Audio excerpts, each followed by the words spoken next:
Good afternoon, everybody. Welcome to Disney Antiquities and Collectibles. I am your co-host, Vince G, along with my other co-host, Matt McKim. Matty, how you doing today? Hello, everyone. I'm doing fine. Excellent. You ready for a good one? Yeah, we are excited to announce ticket sales are going on sale today, shortly after our podcast, everybody. Pay attention. Look out for that. And We'll have a link. Two of our guests today are going to be VIPs and doing a little announcing. Yes, they are. I'm excited.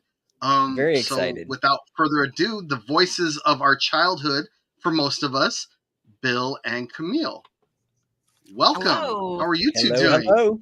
We are Hello. great. We're so excited You guys to are be in- here. You guys are in Utah today, correct? We are. Utah.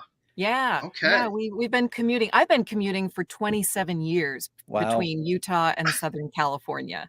And Wow. then when Bill and I got together 18 years ago, he joined me. We're in my voiceover booth right now.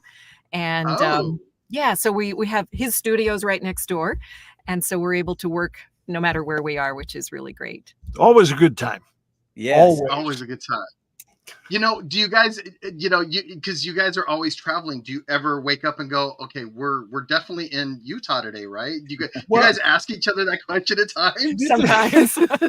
There are days, yes, but normally our apartment in Los Angeles is small enough that there's no mistaking it for the house that we live in Salt Lake City. It's just none whatsoever. Yeah. You realize from the room you wake up in. Yeah, Yes. it's like, oh, okay. That's amazing. So, okay, let's just get right into it. Bill, you took over for an amazing man, Mr. Jack Wagner. I did. Were you and Jack friends before you got to the job? There he is. There he is. There guys. he is with his badge. You notice? Yes. It was oval. Yeah. In the days when they really were oval. Yeah. Yeah. Yeah. I never met Jack. I always Really? wanted to. I always wanted to. Wow.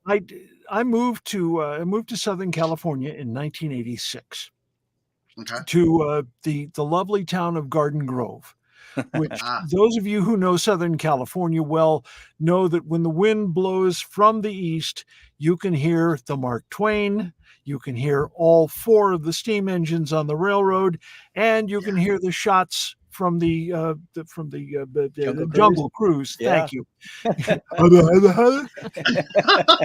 Bill's getting old. He doesn't remember everything.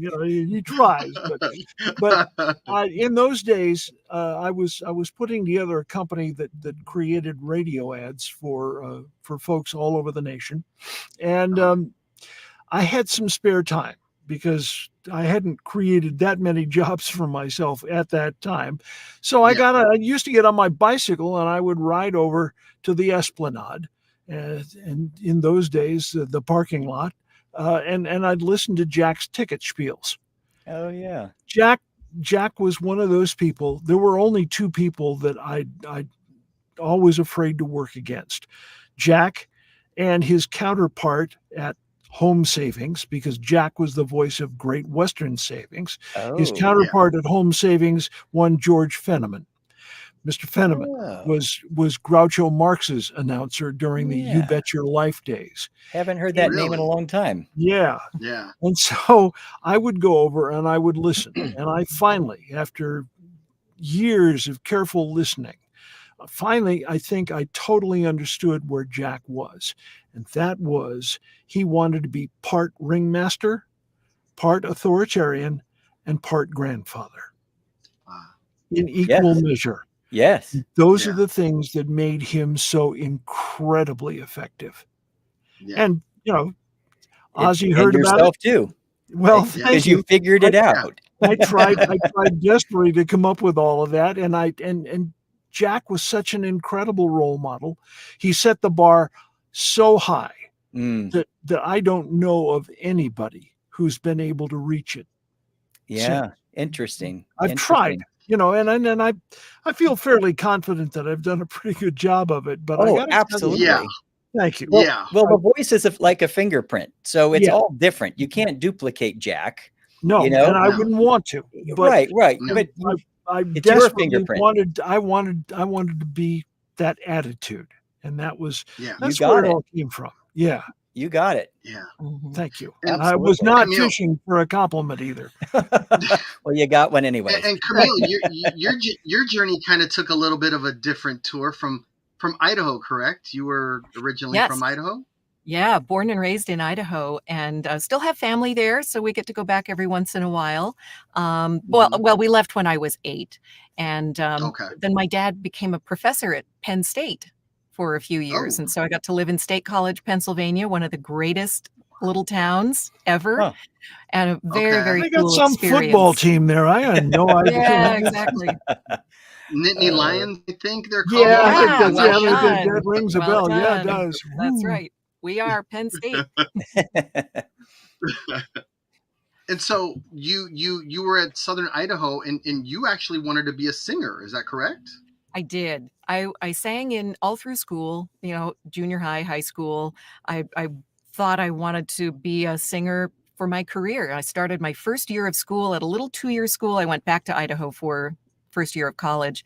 And even there, I was in such a sea of incredibly talented people. And I realized I will never be able to make a living as a singer. Wow. This isn't going to work. So as luck would have it, one of my professors was the music director of the classical music radio station on campus. And he walked into Okay. music theory one day and said, anybody who would like to audition to write, host, and produce a classical music show for kids, For let kids. me know. And so I was one of the people who auditioned. I got the job, and that gave me a graceful exit out of singing, but Wow. still using my voice and being a part of music. I ended Sure. up working at another larger station for about 10 years, and at one point was the host of the live Utah Symphony broadcasts on Saturday nights, and Oh, that was just wow. a real joy. So Wow. Well, let me ask you, as a singer then, what was the genre that you were most interested in? it's funny because I was most interested in Broadway. Oh, And, okay. being Wow. a Broadway musical theater is what I was really interested in. But most of the training that I seemed to be getting through just what was available at school was more on the operatic side. And while I can Ah. appreciate opera, I didn't feel that that was, right for me. But, what's funny is I never really found my singing voice. Ah. I certainly found my, announcer voice or narrator voice and the various different genres that I work in now as a voice actor, but Yes. I never really found my singing voice. But the one thing I did get to do was sing to my kids. Oh, And Okay. so nice. for the span of about 20 years, there was somebody to sing to. And then we got Wow. to start all over again with the grandkids. And Yeah. they've been most gracious to listen. Oh, that's great. That's great. Well, then you They did love find your grandma. voice. That's right. Yeah. That's right. Yeah. Grandma voice. My I'm Grandma gonna sing you a few songs and you're gonna go to sleep voice. That's the announcer voice. That's right. That's the Yeah, that's right.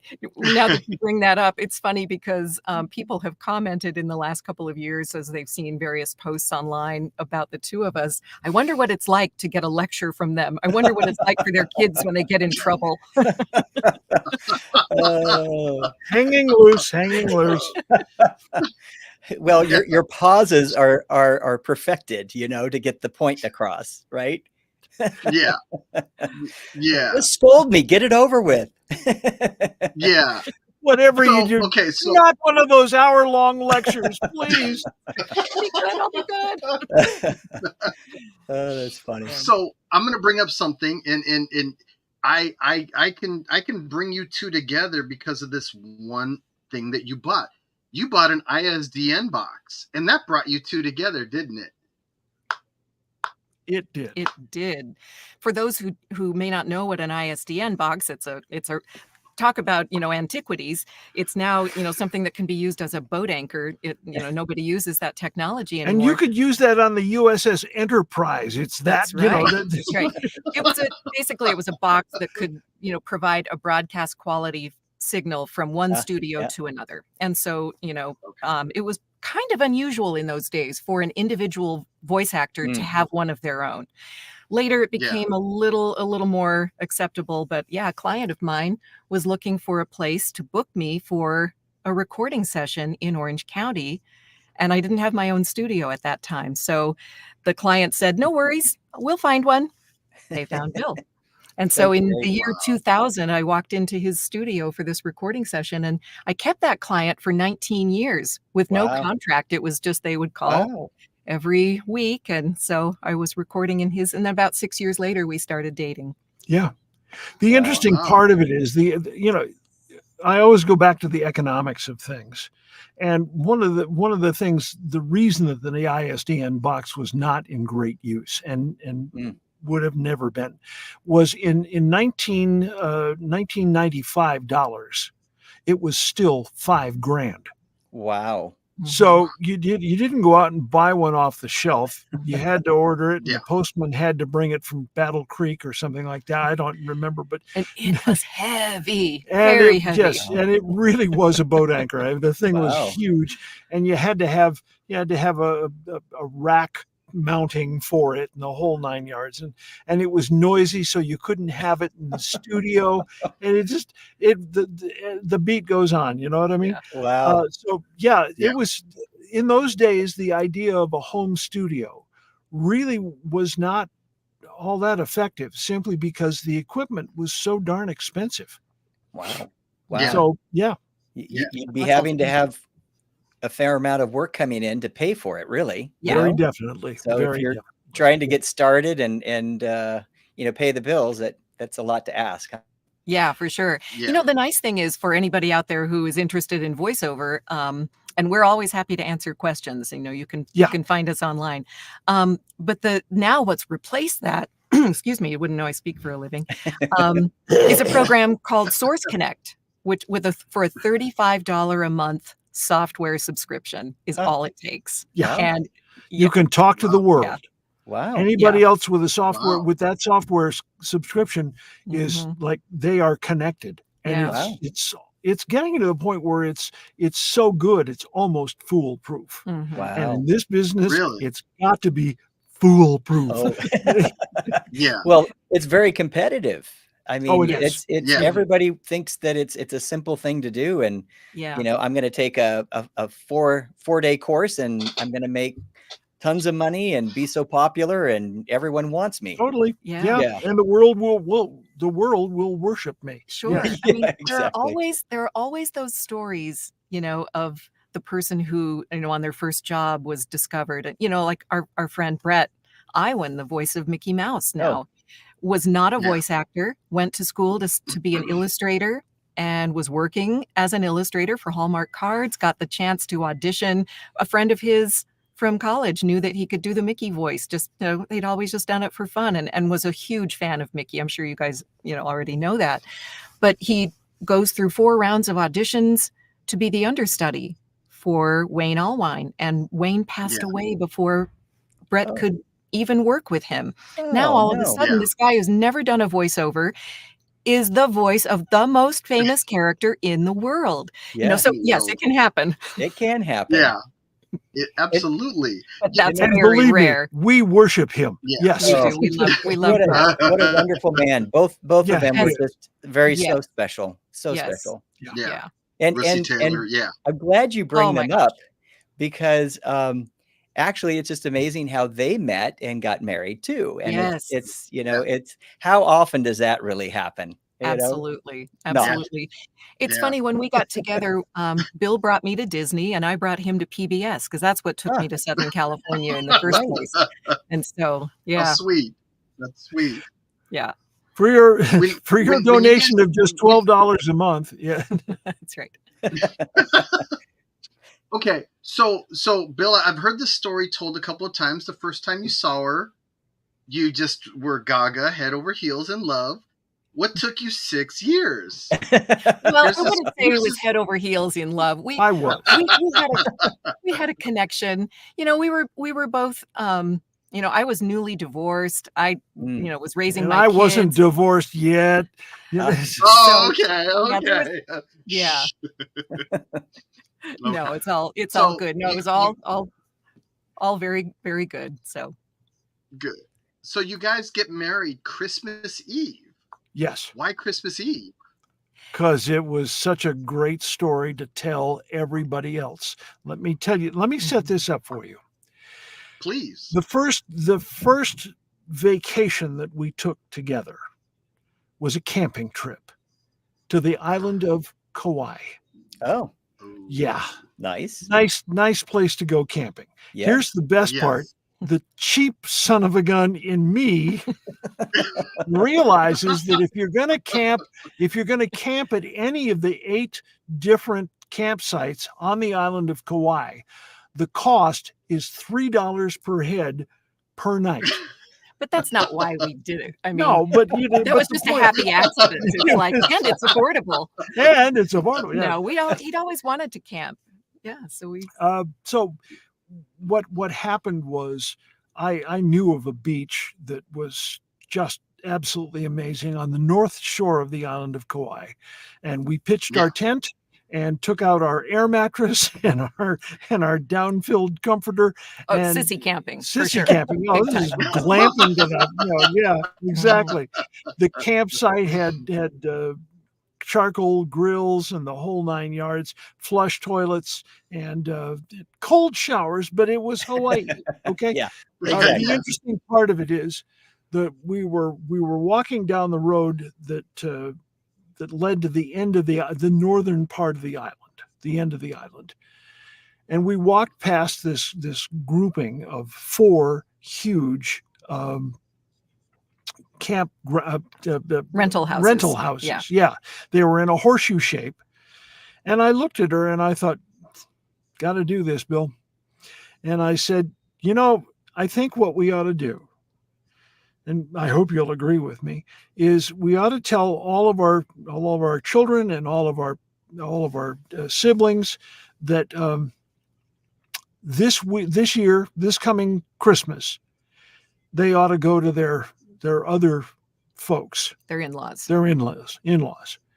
and then we will have a family meeting here in 2 years. Oh, and hopefully you'll marry me. Oh, but we're not going to tell them. This is going to be a family reunion, and we'll spring it on for Christmas. So it's going to be Christmas in Hawaii. Okay. Yeah. Wow. And most of the siblings live in the Intermountain West, so this was going to be fairly easy. And one of the children lived in Texas, and that was like, I'm sorry. But as it turned out, we ended up in beautiful Summit County, Utah, in Park City. Okay. Mm-hmm. And my dad had been diagnosed with esophageal cancer was undergoing cancer treatment at the time, so we knew he wouldn't be able to travel to Hawaii. So, and we'd actually brought him into our confidence and said, "Hey, we want you to be there because we want you to marry us." Mm-hmm. Oh, okay. And so. Yeah. So this wasn't going to work if he didn't show up. So we ended up talking to a bunch of people at the Canyons, which is now Park City West. West. And they said, "Well, we think we can find something for you, And they ended up giving us the top floor of one of the hotels, which is now the Hyatt, with a great room, big enough so that our entire family of 40 could kind of hang on and join in, and then incredible rooms and suites for all of those other folks, and then we had our 2 of our nieces write a Christmas story that included all the basic facts. But it was told from the standpoint of the innkeeper, where the manger was, and his wife. Oh, they didn't, and they had no idea. We were just what was going on. We were the narrators. They figured that was good enough, right? Yeah. And they read it. Yeah. They wrote it so that here we are, and then all the little kids were the various animals and so on and so forth, and It was so perfect. We had a 4-year-old nephew who playing a centurion who refused to go on. And we had two other little nephews who were about 18 months old. We had a lion, we had a bumblebee. It was magical. It was truly. So it was perfect. It was absolutely perfect. Yep. Yeah. Yeah. And then Big Mouth here shows up and says, in this family, one of the ways you show commitment is by saying, I do. There you Your go. sister has said, I do. And we would like your dad to solemnize that, if you wouldn't mind. And her youngest sister bursts into tears and goes, I'm sorry I'm crying, but I just found out that my sister is getting married. Oh, yeah, that's great. So it was a great time had by all, and she said yes again. So that was a good thing. Yeah. And that's a good thing. 14 years ago. Wow. This Christmas. So that's amazing. That's a great story. Yeah. And definitely a memory to remember. Yeah. Well, so, I can't believe she said yes. I mean, I'm the luckiest guy on the planet. Hello? I'm the luckiest girl. We feel very, very fortunate to have found each other. We feel like we made all our mistakes in our first marriages, unfortunately, for those two. Yes. Well, you got it right. I get that completely. You got it right. Yes, you got it right. Yeah, we did. So for sure. You guys, you're married now. You're both working for Disney. Is everything perfect? Is life just the way you want it? Is everything happening the way you guys want it? I'm going to let her answer that. You know what? I would say yes. I mean, we have a ton of great opportunities all the time, and we have, lots of other clients in addition to Disney. And that's because we don't do character work, which is most closely associated with voice acting. We manage to, work full time doing announcing, narrating, whether it's for, like a documentary or a web-based training program. We do a lot of that kind of work. And we were so fortunate that kind of work increased during the pandemic lockdowns. Right. When a lot of our friends who play characters had to, sit on the bench for a little while when, companies were trying to figure out what was going to happen. And I will tell you this, that our employers at the Walt Disney Company were very, very kind to us. Mm-hmm. We only had about 2 months of being laid off. There were lots of things that when the park was closed. When the park was closed, we were very, very fortunate in that regard. Yeah, they took some time, during the closure to redo some of the catalog, and that's when they were making the transition from the preamble of ladies and gentlemen, boys and girls to something more neutral. And so we spent several months going through different versions of what that would be. And so, we got the chance to work on that while the park was closed. So that was really nice. Including, attention Disney shoppers. Oh, sorry. No. There's a blue light special at the... Never mind. Yeah, you probably never heard that one in the park, ever. No. I would have been looking for that one at Kmart. Yeah, exactly. And we're so fortunate because in the last, 10, 15 years, we've had the chance to expand into doing quite a bit of work for the Walt Disney Archives and for the Walt Disney Company. When they have events on the studio lot and need an announcer, we're often called upon to do that. And that's something that we really, really enjoy. And, I got to be the announcer for the shareholders meeting this last April, which, most of you were probably a part of it. That was quite a nail biter, and all turned out well. Bill has been the announcer for many Disney concerts that are touring, the Disney Princess, the concert was one of the first ones. And then you did a couple of others as well. So it's really nice that we have such great relationships all across the company. Indeed. Absolutely. Yeah. And outside you had the pleasure of replacing somebody famous, did you not, Camille? You replaced a Mr. Walter Cronkite. Yes. Oh my gosh. I didn't Yeah, I replaced the very ending of the Illuminations holiday show because they wanted to update it, but Walter Cronkite wasn't alive anymore. Right. And I can hardly find the words to express what that meant to me, because I grew up watching Walter Cronkite and was such a fan of his work and his ethos. And so to get to follow him, I mean, I knew that he had been the narrator of the show, but then they played the piece that he spoke just before what I was going to do, and it was really, really humbling. Wow. Wow. Yeah. Interesting. So yeah, I just did the very ending. They so they could update that a little bit. So also speaking of following celebrities and such, so tell us the story, Bill, about Candlelight and somebody getting ill. And so was it the actual narration that you had to fill in for? Here's the interesting part. For about 10 years of my career, I was the announcer on tape, as it were, for Candlelight. Yes. And, always kind of around just in case, but not anywhere near the park or anything like that. And one day I got a call from the producer of Candlelight, and he said, "First of all, what's your tux size?" I said, "Excuse me?" He says, God, now I've forgotten his name. Louis Gossett. Thank you. Louis Gossett Jr.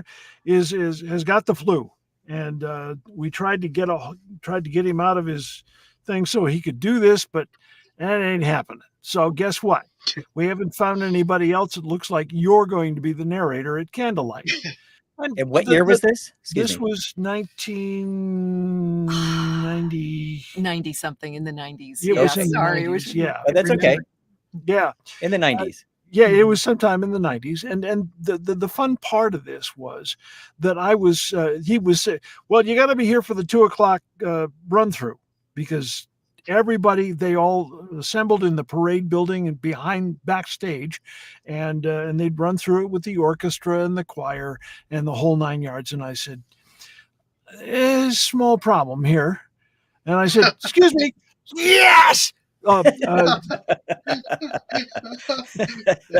the time they called, USC had just scored a touchdown, and I was on the 40-yard line in the Coliseum at the time. You were at the Coliseum. And I said, "It may be a while before I get down there." I mean, I realize it's just down the 5, but it's LA. But I did get there, and by that time, they had found that Marie Osmond, who had a rather wonderful job of creating and selling baby dolls, right, was in the park and autographing and selling them. And they said, would you mind? And she said, "No, let's do it." And I mean, this nice Mormon girl, she knew the story, So she ended up doing it. You did not. I did not, but I was standing there in my tux, changing all of the things from Louis Gossett Jr. to Marie Osmond. Wow. So, okay. Ladies and gentlemen, our announcer, Marie Osmond. And the fun part of that was the guy who was the producer came up to me and he said, "You're here every Candlelight from now until I die." Well, there he you retired. go. He retired. He did retire. The producer retired. He didn't die. He's still quite alive and living in Indiana. Yeah. Oh well. Anyway, but the point is that I did all of that stuff live, and there were times when that worked to my detriment. When every once in a while, Bill fails to write things down. And because it was such a well-kept secret, nobody knew who the announcer was, who the narrator was going to be one night. So it wasn't in the script. And it wasn't. It wasn't That's in how the script. secret it was. And Bill didn't think about writing it down. And it seems that, when there are 3 names, Bill gets confused once in a while. I mean, I got Edward James Olmos. Well, it was written down. Okay. It was written down. Okay. But Lin-Manuel Miranda. Oh, there you go. Evaded me for not 1, not 2, but 3 times.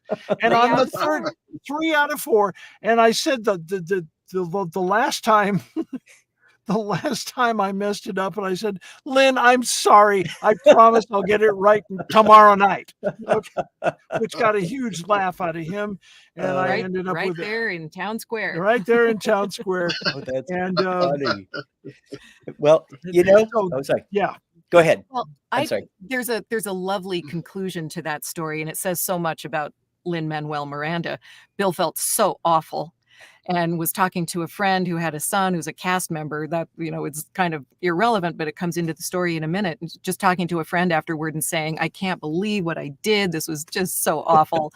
and the friend said, maybe there's something you could do to make it up to Lin-Manuel Miranda. And so the son, who was a cast member, went over to one of the shops on Main Street, got beautiful ornaments with Lin-Manuel Miranda's boys' names embossed on the ornaments. Yeah. And gave them to Bill. Bill talked to the show director and said, I have a peace offering I would love to give to Lynn. Oh, that's nice. Is there any way I can do this? And the director said, sure, come with me backstage. Bill was waiting outside in the hallway. The director went to the dressing room and Bill could hear the conversation. And the director said, Lynn, we have the voice of Disneyland here. Would love to see you. Lynn said, Bill Rogers is here? Oh my gosh, please have him come in. He could not have been more gracious and more kind. He was amazing. Yes. Even if he was upset about it, nobody would have ever known because he was so great.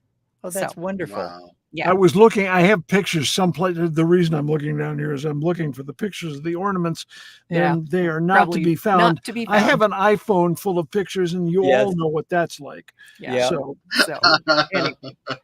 I always talk about doing folders. That's the thing. We love working live, but you never know. Every once in a while. Well,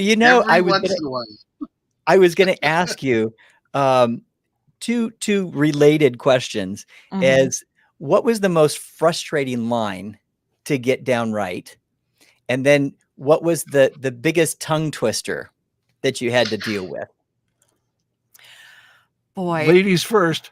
I can't I'm gonna let her think about this for just a second, because in answer to your question on my part, they are the same thing.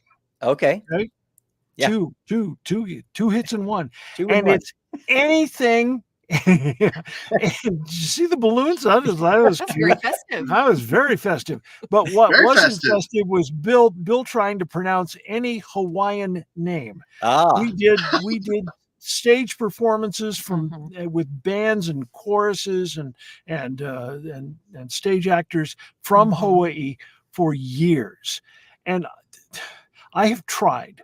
And you want to be respectful. And you do. You want to make sure that what you're saying is not only correct from a standpoint of, he got it, but not quite. And this is one of those things where you go, help. Well, if it's not your language, if it's not, and you don't have the definitely accent. Wasn't. Yeah, for sure. Nonetheless, I think I would say sometimes, there were introductions that could be incredibly long. And so there really wasn't much of a chance to take a breath. Those could be a little interesting. Yeah. But so dealing with breathing. Okay. Yeah. Just to be able to take a breath when you're introducing the guy with the run-on title. Yeah. Long title, or the name of like a U.S.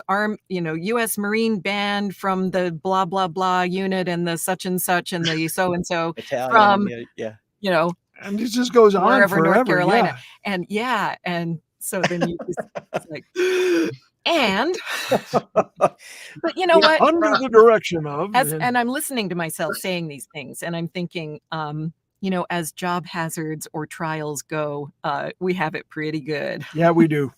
You know, and some people may have heard this story, and for those who have, I apologize, but you know, I did spend a bit of time while I was getting my voiceover career going, doing construction site cleanup and doing some manual labor projects. And one day I was supposed to be on a construction site cleanup, got sent to the wrong site, and it was actually a job that was digging a trench and laying pipe.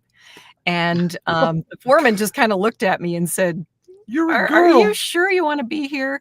And I said, absolutely. I need the money, and this is what I'm here for. And at the end of the day, he actually offered me a full-time job, which I didn't take because, you know, I still had my sights set on getting the voiceover thing going. Yes. But I can now say that I have dug ditches.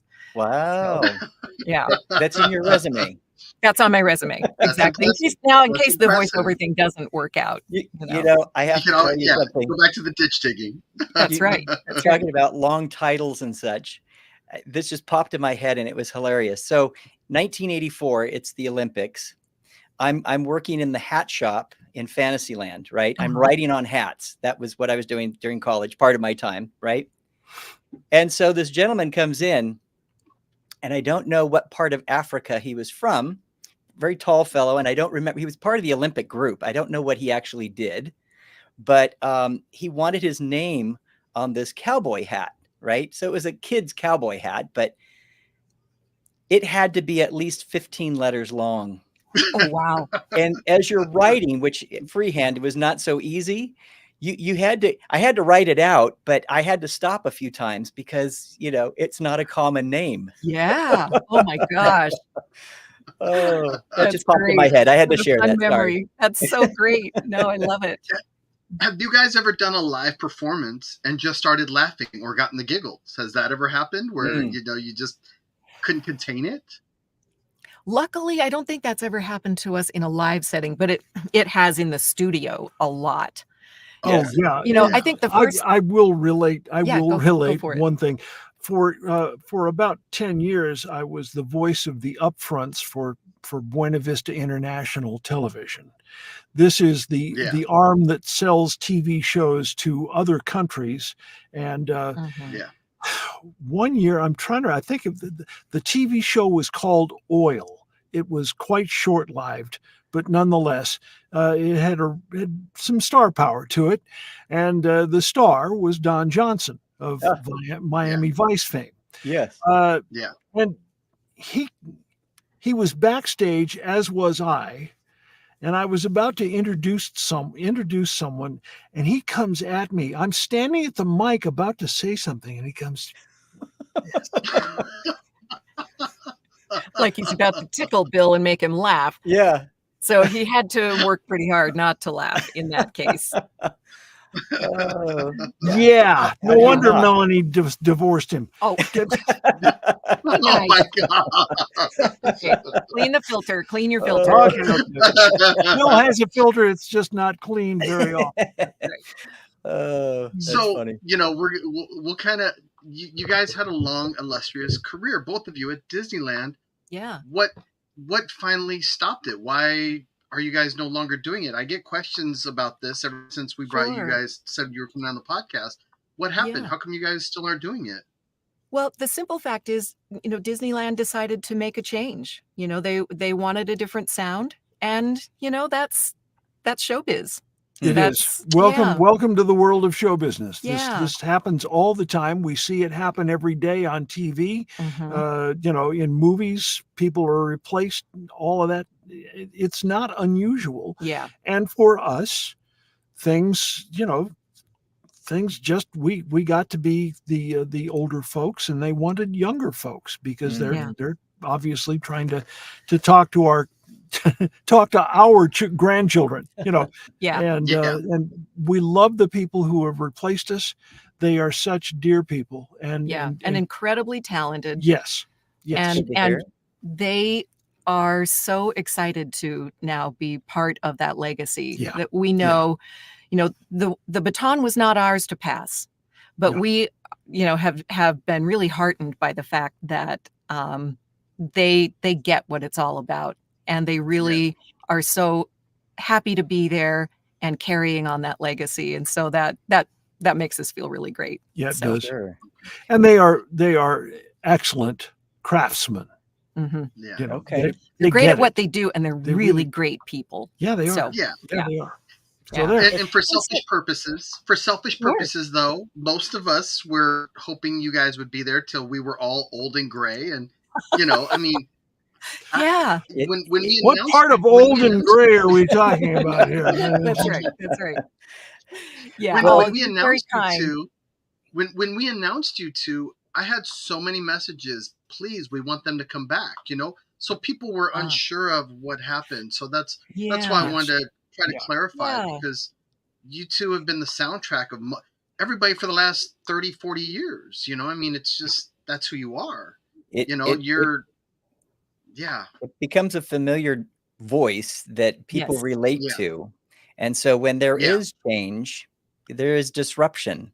Definitely. So, it's unfortunately that's what happens, but but at least you're so well respected that there are people that are upset that you're leaving, but knowing what the truth is and that you're leaving on good terms and actually supportive with the people that are replacing you is a positive.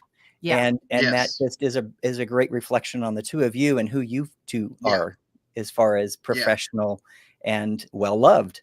Oh, you're so kind. So kind. I mean, we love every minute of being there, and they haven't stopped using our announcements. Correct. Many announcements of ours still play. Sure. And so it will be a slow transition over time. And do you still get called for Disney events and things of that nature? Do they still call you up? Oh yes. Yeah, just not at the park. That's the only one. So on the studio lot, we were the announcers at D23 this year. And so everything else is still going on as it always has. Yeah. So we're excited to still very much be a part of the Disney family. That's great. That's great. Well, you always will be. It's not like you're walking away completely from it. Even as a retiree, there's still a connection. Yeah. Yes. Yeah. Well, we have always felt that this was one of those callings that just happened because of wonderful happenstance. I mean, I will relate very quickly the fact that I had made friends with a dear woman who no longer with us, but nonetheless suggested to one of the people who was auditioning voices when it was known that Jack was going to retire. It wasn't widely known, but it was, and she suggested me.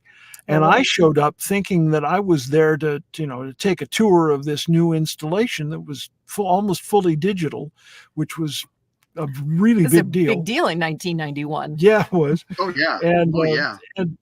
And they asked that same question that you asked in the beginning. Do you know Jack Wagner? Never met him, but he's my hero, and here's why. And it's the same answer I gave you earlier. And it's the really wonderful part of it was that from a voiceover standpoint, it was way too easy. It's like, I did 2 takes. Wow. That was it. I did 1 take. He said, well, I want to hear what you do. So go on into the booth. I wandered into the booth. He says, and he hands me the lights out speech for the Main Street Electrical Parade. And that's the first time that I knew that something was afoot. Wow. Okay. So wow. I do the first take, and he gets on the talk back and says, here, do it this way. Do this, this, and this. And I said, fine. So I did it again. And he says, come on out. I want you to know that I don't make the final decision, this guy tells me, but by Thursday, you'll know you're the new voice of Disneyland. Jack's retiring. Wow. That's how he put it. I mean, just kind of dropped it in your lap that way. Just like that. Yeah. There you go. Wow. Trippy. That's and incredible. I had no idea. you dream about things like this happening, and when they do, all you can do is, hey, pinch me. Pinch and ride the wave. That's it. Pinch and ride the wave. That's the one. Yep. That's the one. It's just the same thing when she walked into the studio. Yeah. I don't want to embarrass you two, but I got to admit, I don't think that's possible, Vince. Yeah. I was such a little kid at D23 because I was like, oh my God, there's Bill and Camille. And I stayed back and I watched both of you. And oh yeah. You guys were so amazing to your fans. You guys, every child, every kid, every person, every adult, you had time for everybody. And I was blown away by that because you don't often see that. And you guys were just so talkative and you could see the love that you guys were giving to everybody. And, we'll take pictures over here. Oh, we'll do, you guys must get that so much. Will you ever tire of that? Will that ever be something that not a chance? Just like, okay, not a chance. No. Please understand, and I'm going to let her speak to this here in just a second. But it never, for us, never gets old. Yeah. I think for one thing, it's only the real Disney fans who know who we are. It's you gotta take a deep dive to know who we are, first of all. And for the people that do, we just are so amazed that, first of all, people who hang out in these little rooms talking into a microphone all day, that people know who we are and have such appreciation.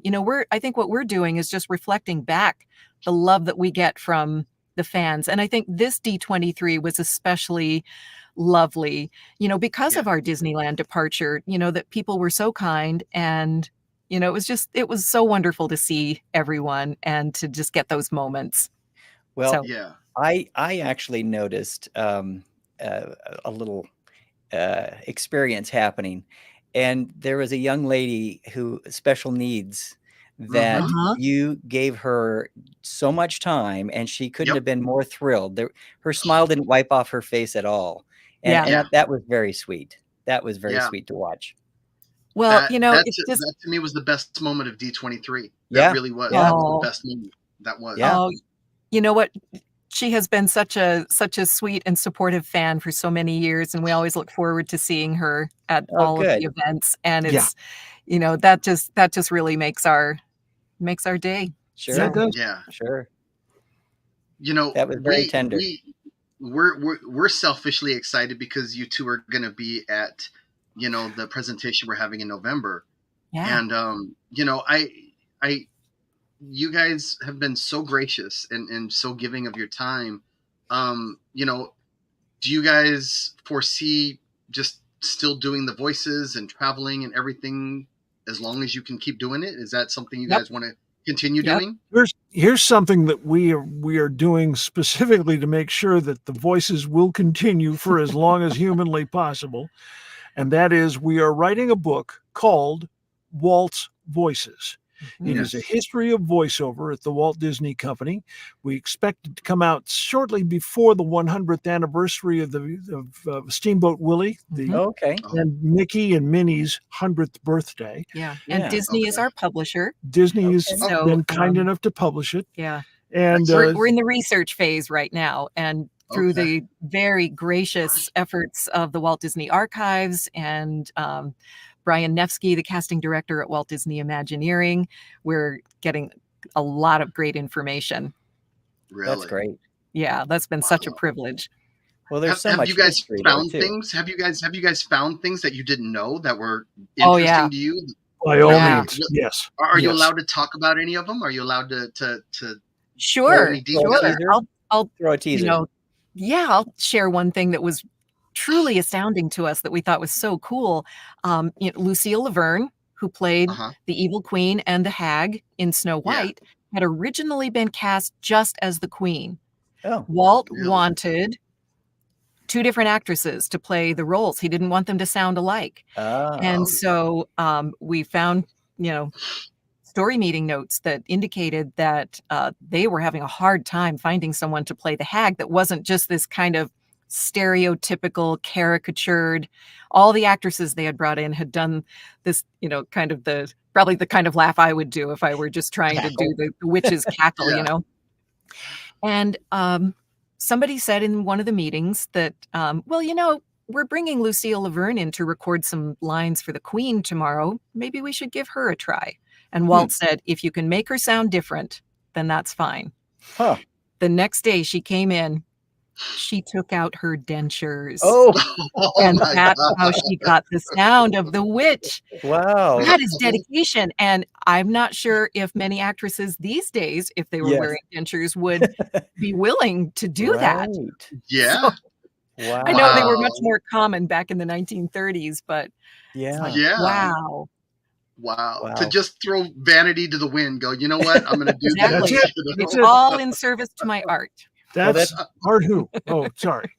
That's like Walter Brennan playing the two parts in Gnomemobile, where he was the grandfather and then took his teeth out to play the gnome, the grandpa gnome. Yeah. Yes, exactly. Totally. That's it. That's it. So we're having how long a really is your good time. research? How long is your research, do you think, before you guys start putting pen to paper? We've got about 3.5, 4 years before our projected release time. So we're hoping within the next year, but it's been so interesting. Nobody had an idea. We didn't have an idea of how much time it would take and what would be involved. We actually started working on it in 2021 during the lockdown. Okay. Wow. And, but everything was closed. The archives were closed. Every library in the country was closed. There was not much that we could really do during that time. But, we hit the ground running back in 2022. And so we just keep plugging away. Wow. And conducting as many interviews as possible with people who are still with us. Yeah. And that's been really special. Great interviews with Peter Bain and Stan Alexander, the voice of Flower, who no one knew was around anymore. Right. Yeah. But he's been hiding in plain sight all this time in Southern California. He became a doctor and still at the age of 90 sees patients once a week in the hospital. Wow. Really? That I hadn't heard. Wow. No. Yeah. That's amazing. I didn't know that.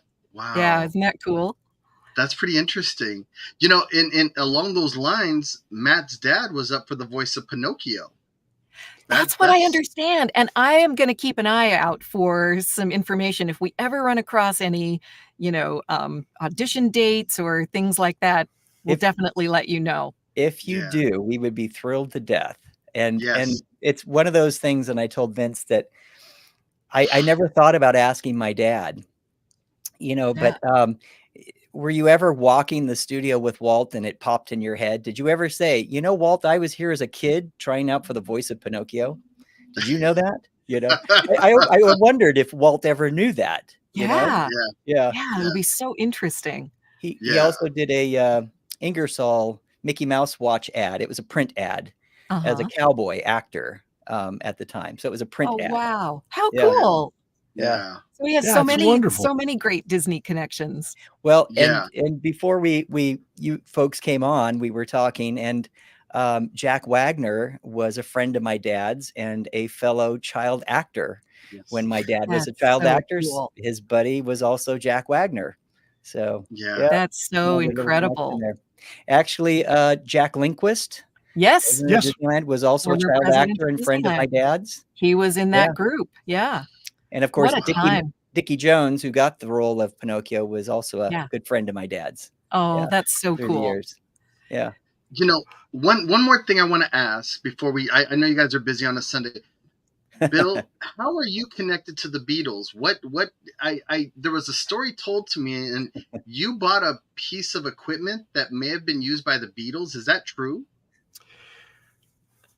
When you are starting out in business, you go sometimes with the best thing you can find. And I needed a 4-track audio tape recorder. Because it was 1986. It was 1986. Okay. And I had lots and lots of stuff on 4-track tape because I had come from Pittsburgh and I had done lots of things on the radio stations 4 tracks that I needed to translate somehow. So I went down to Coast Recording and Supply on Santa Monica Boulevard, wandered in, and saw an Ampex 444, 4-track, half-inch tape recorder. And I said, how much? And we haggled for a while, and it got put in the back of my car and taken back to Garden Grove. Okay. And I didn't even, it was sight unseen pretty much. You didn't test it out. Didn't test it out.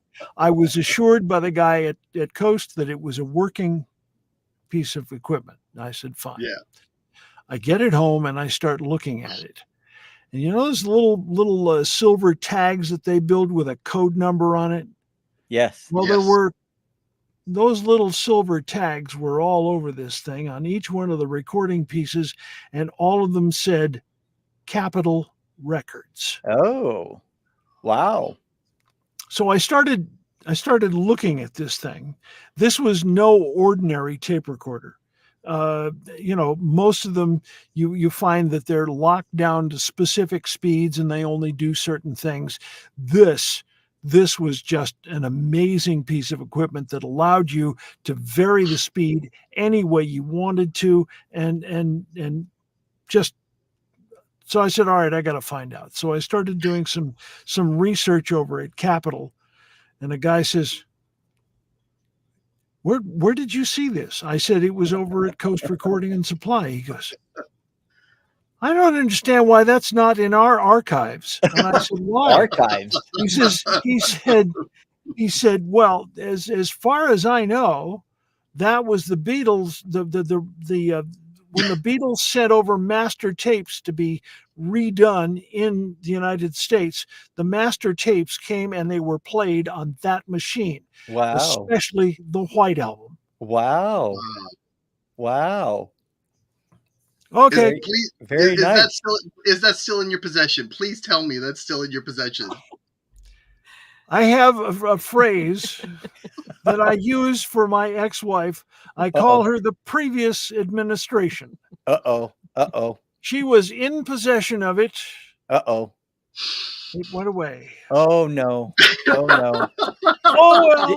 All things must pass. Did she know what it was? Well, Beatles reference there, right? See yes, all things must pass. Thank you. Did she know what it was? I think the value? I think she did. Okay. But here's the interesting part of it. I mean, it didn't get sold at a garage sale. Is my point.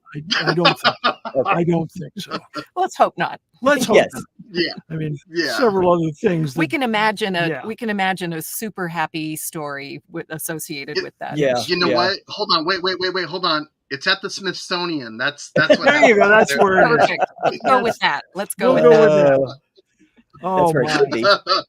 But it was. I held on to that thing tight-fisted for as long as I could. Because I did commercials on that thing every day of the week. Wow. It was you used an amazing piece of gear. That's great that you used it. Oh yeah. Oh yeah. Well before the days of software, now we can do that on our phone or on a laptop. That's why this trip to the digital recording studio was such a big deal for me, because I wanted to see.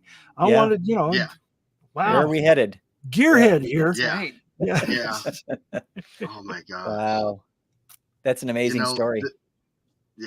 This has been the fastest hour. And me and Matt, we appreciate your time so much. I know you guys have been busy, but we appreciate this time. Thank you. We can't wait to see you November 10th. Again, everybody, they're going to be not to put you two on the spot. Do you want to take us out with an announcement? Yes. Got one floating there, Bill? Ladies and gentlemen, boys and girls, welcome to Antiquities and Collectibles. We hope to see you all on November 10th, so please get your tickets and have a magical day. Yay. You too, thank you so much. Guys. This was so fun. Thank you for asking. Any really. Better. Thank you. If there's anything you guys need, please, let us know. You know, we're getting the event together. So by all means, any help we can offer, anything you need, just let us know, and we'll definitely give you more info and parking in the whole bit. All right. We'll have you guys likewise. Up, so. Let us know what we can do. This was a lovely time. Really fun. Thank you. Thank you so much. Thank you. Thank you, everybody, for joining us. We will see you next week. Have a great week, everybody. Take care. God bless. Matthew, bye-bye. Bill, Camille, thank you, everyone. Have an amazing day. Bye-bye.